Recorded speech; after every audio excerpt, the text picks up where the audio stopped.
Hello everyone and welcome back. तो आज हम लोग इस वीडियो में जो हमने चैप्टर स्टार्ट किया था उसी को अगली कड़ी उसकी स्टार्ट करेंगे। चैप्टर को हमेशा आसान बनाए रखने के लिए बिल्कुल कोशिश करेंगे कि बेसिक से ही शुरुआत करें और लगभग सारे टॉपिक्स हम बेसिक से ही शुरुआत करेंगे ताकि आपको समझने में आसानी हो। आज जिस टॉपिक के बारे में हम पढ़ेंगे वो भी इस चैप्टर का एक फाउंडेशन ही है। क्या है वो टॉपिक? वो टॉपिक है टाइप्स ऑफ केमिकल बॉन्ड्स। मतलब चैप्टर का नाम है chemical bonding and molecular structure. तो केमिकल बॉन्डिंग जानने के पहले अगर आप थोड़ा बहुत जान भी चुके हैं पुराने वीडियो में इंट्रोडक्शन आपने देखा होगा, तो अब आप ये भी समझ लीजिए कि जो केमिकल बॉन्ड्स होते हैं वो कितने प्रकार के होते हैं। How many types of chemical bonds exist. ठीक है, तो एक एक करके हम देखेंगे। There are 5 types of chemical bonds. Let us see and pay attention to each one of them one by one. Number 1,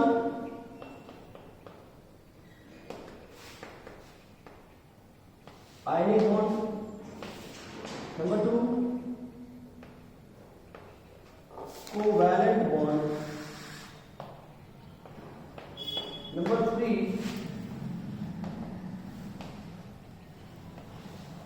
coordinate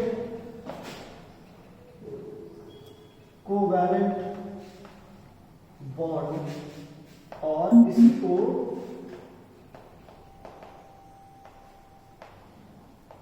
dative bond भी कहते हैं। Number 4,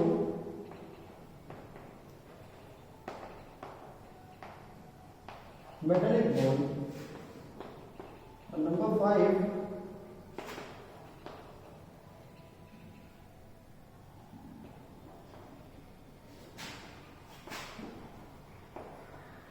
van der Waals forces, जिनमें हाइड्रोजन बॉन्ड आते हैं।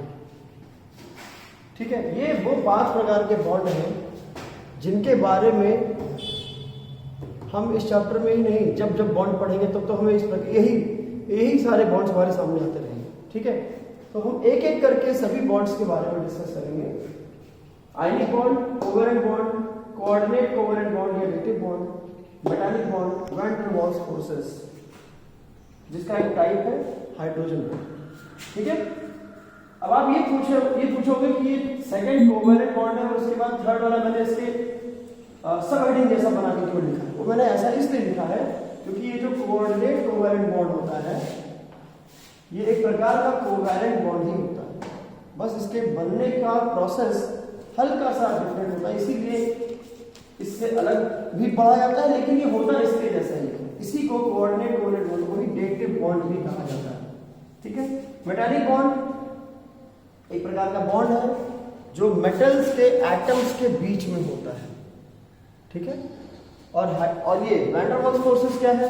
ये weak forces होते हैं जो दो अलग अलग कंपाउंड्स के मॉलिक्यूल्स के बीच में लग सकते हैं। ठीक है, या दो अलग अलग ये वीक फोर्सेस होते हैं जो दो अलग अलग स्पीशीज के बीच में एग्जिस्ट कर सकते हैं। तो अभी एक एक करके समझेंगे। इसमें सबसे अच्छा ये आपसे कोई पूछे इनमें सबसे स्ट्रॉन्गेस्ट बॉन्ड कौन सा है, तो आप नाम देख के बता सकते हो कि जो स्ट्रॉन्गेस्ट बॉन्ड होता है वो होता है मेटालिक बॉन्ड।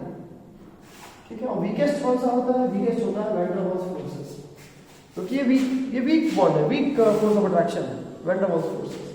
ठीक है, यदि आपसे कोई ये पूछता है कि इन दोनों में स्ट्रॉन्गर बॉन्ड कौन सा है, वीकर कौन सा है, तो आप आंख बंद करके कह सकते हो कि ionic bond is a stronger force of attraction than covalent bond.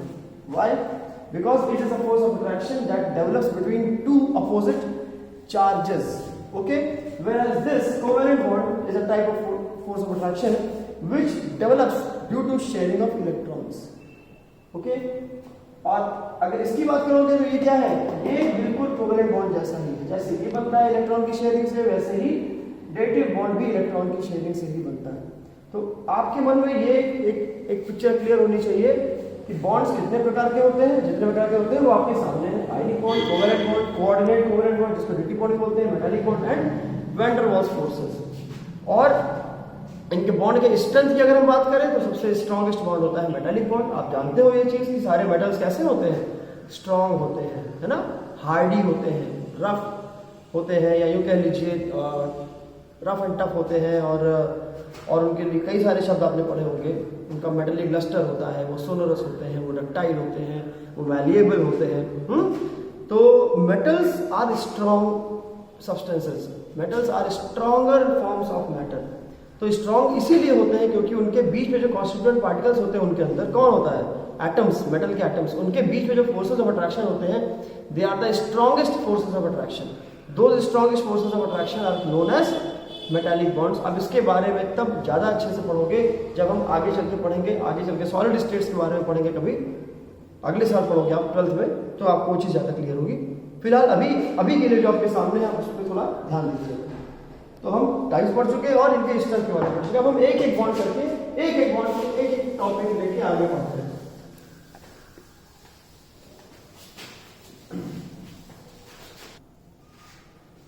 Ionic bond, जैसा कि नाम कहता है, as the name suggests, the bond that develops between ions. Okay, such a bond is known as an ionic bond. जैसे for example, कल हमने example दिया था, जैसे एग्जांपल लेता हूं, सोडियम है हमारे पास, it loses 1 electron, it becomes Na+ cation. All right, the positively charged ion is called cation. We have chlorine, it has 7 electrons in its outermost shell, it gains this 1 electron, okay, and it becomes Cl-. What is Cl-? It is an anion. अब एक cation है, एक anion है, तो क्या होगा भाई, cation combines with anion. How do they combine? cation क्या है भाई, cation के पास पॉजिटिव चार्ज है और anion नेगेटिव चार्ज क्यों है, क्योंकि इसके पास जो इसके 7 इलेक्ट्रॉन्स पहले से थे वो तो है ही, और एक इलेक्ट्रॉन भी इसने एक्स्ट्रा गेन किया है वो भी है।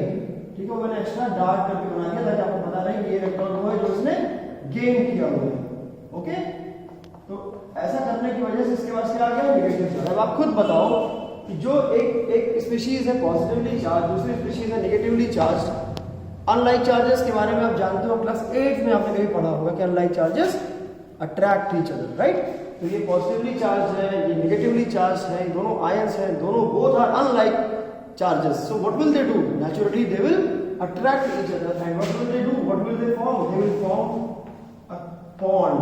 This bond is called what, this bond is called, the bond which is formed is called is an ionic bond।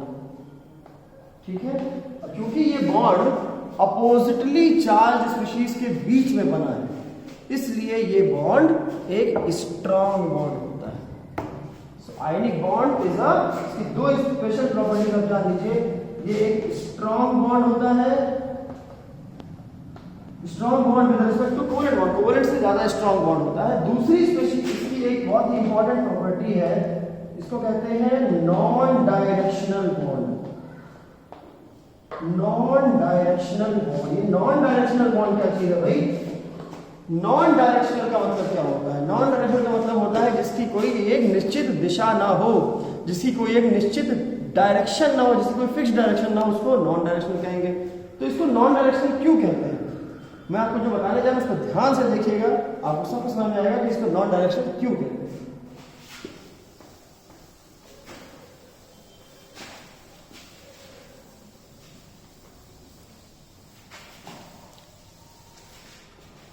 Latest से हमारे पास एक सोडियम का कैटायन है, ये इसकी पहली शेल है, इसमें एक इलेक्ट्रॉन है, दूसरा इलेक्ट्रॉन है।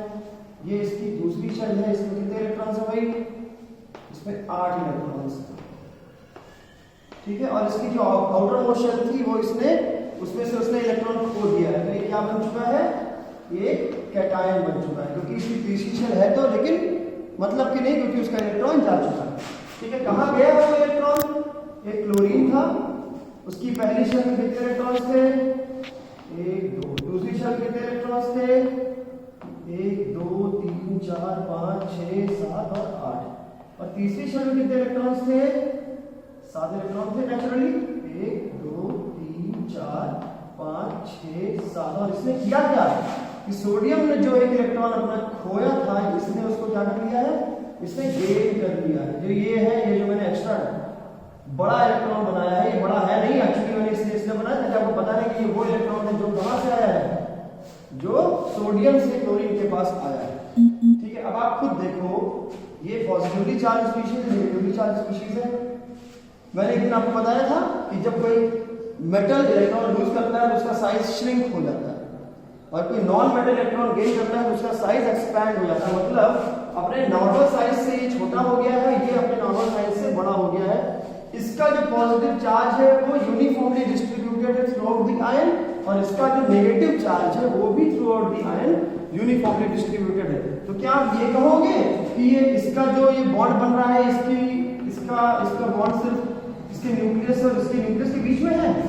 नहीं, ऐसा नहीं कह सकते हम, क्योंकि इसका जो पॉजिटिव चार्ज है इस न्यूक्लियस में नहीं है, ये इस पूरे आयन पे यूनिफॉर्मली डिस्ट्रीब्यूटेड है। उसी तरीके से इसका जो नेगेटिव चार्ज है ये सिर्फ न्यूक्लियस में नहीं है, ये भी यूनिफॉर्मली डिस्ट्रीब्यूटेड है। तो अभी जो फोर्स ऑफ अट्रैक्शन डेवलप होगा वो इस पर्टिकुलर कैटायन के हर एक पोर्शन से डेवलप होगा। किसकी तरफ? इस पर्टिकुलर एनायन के हर एक पोर्शन की तरफ डेवलप होगा। मतलब इस फोर्स ऑफ अट्रैक्शन का कुछ इस तरह से हिसाब होगा। आप देखो ध्यान से, means there is a range of space जहां पर फोर्स ऑफ अट्रैक्शन डेवलप हो रहा है। इसीलिए इस पर्टिकुलर बॉन्ड का कोई भी डायरेक्शन नहीं होता है।